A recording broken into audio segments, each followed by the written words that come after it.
Musta mga kabady? Ito nga pala yung araw na kinabukasan nga ay Christmas party. Number 19 nga at late upload na naman to. Napagdesisyonan nga namin ng mga kamami ko na pumunta nga dito. Bili nga lang pala kami ng pang giveaway nga sa kapapremyo sa mga bulilit. Halo-halo na nga ang pinagbibili namin at bumili nga rin kami ng mga gamis. Bumili nga rin pala kami ng makukulay nga at magagandang laruan. Para naman syempre matuwa nga yung mga bata. Kuha nga rin pala kami ng slime saka egg. At ito pa nga.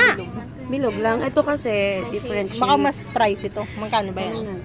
Ito na nga, pinagkukuha namin, binayaran na nga rin namin. BP na nga pala ang nagbayad. Dahil may kulang pa nga sa pinamili namin, pupunta naman kami dito sa kabilang tindahan. Pero pag wala dun sa tindahan, hanapin nga natin sa ibang tindahan. Ito na nga lang talaga yung hinahanap nga namin, meron nga rin dito. Saglit lang naman kami dito dahil pupunta nga rin kami dito sa Metro Plaza. Bakit nga lang pala kami sa second floor at tumingin nga kami ng mga damit dito. Napakagaganda naman talaga, kaso nga lang hindi yan kasya sa anak ko dahil malaking ang bata yun. After nga namin pumunta sa Metro Plaza, dito naman kami sa Pure Gold. Kaya nga naghahanap nga kami ng maliliit nga na magic flake. Siyempre kasama nga rin yung mga biskwit na yan, hindi lang basta laruan saka candy. Para naman madami, diba? Dahil nga nasa Pure Gold na rin ako, ay dito na nga rin ako bumili ng aking lulutuin. Plak nga kasi yung gagawin namin at kanya-kanya nga kaming dala ng pagkain. Buhay nga kasi ang lulutuin ko at medyo pricey nga. At ito nga nung nakauwi na kami, dito na nga kami kay LaVP pumunta. Ito na nga rin pala kami magbubukod-bukod nga ng mga pinamili namin. Sigurado nga talaga ako matutuwa nga yung mga bata dito. Dahil nga may paayuda sa school. Charot! Pero hindi lang mga nanay ang happy, pati bata. Buti na nga lang talaga at nag-aaral na nga tong anak ko kahit papano hindi na ako naiinip sa bahay. Kahit papano nga hindi nga puro bahay serye na nga lang ang aking ina-upload. Nang matapos nga pinagsisilid na nga rin dito sa bag para naman madala na sa school. Magde-design pa nga kami ng mga papel de hapon dun sa bandang labas. Pwede na lahat. Tawa pa nga kami dito kay BP at nadala nga yung remote nila. Nagbalot lang naman kami sa bahay nila ng candy pero dala-dala yung remote ng TV. Pasabi pa nga kung baka hinahanap na nga yun sa bahay niyo. Kay BP nga pala tong susi at binuksan na nga namin tong room. Napawaw nga ako dahil may nakadekor ng mga balon. Kasi kami nakatulong nga sa pagde-decor nitong balon dahil nga nagpunta kami ng palengke. Play na nga namin dito sa ibabaw ng cabinet para naman bukas naka-ready na. Palang mga balon na nakikita nyo, yan pa yung sumobra ng UN. Dahil gabi na nga at kasama ko nga si Chloe, pinapasundo ko na nga dito sa mister ko. Kaya medyo matangkad nga yung pagkakabitan. Sabi ko nga siya na nga lang dahil napagod na nga to si Mami Angel. May Angel nga lang kasi ang kaya nga pumatong dito sa mesa dahil nga ang bigat namin. Tawa pa nga kami at napupuwi nga daw siya. Sa loob nga sana namin ng room ilalagay nga tong design na to para mukha naman piyesta kaso nga puno na ng lobo. Pangit din naman pag sobra-sobra nga yung design kaya dito na nga lang sa labas. Pagkatapos nga namin sa school pinauwi ko na nga yung mag-ama ko.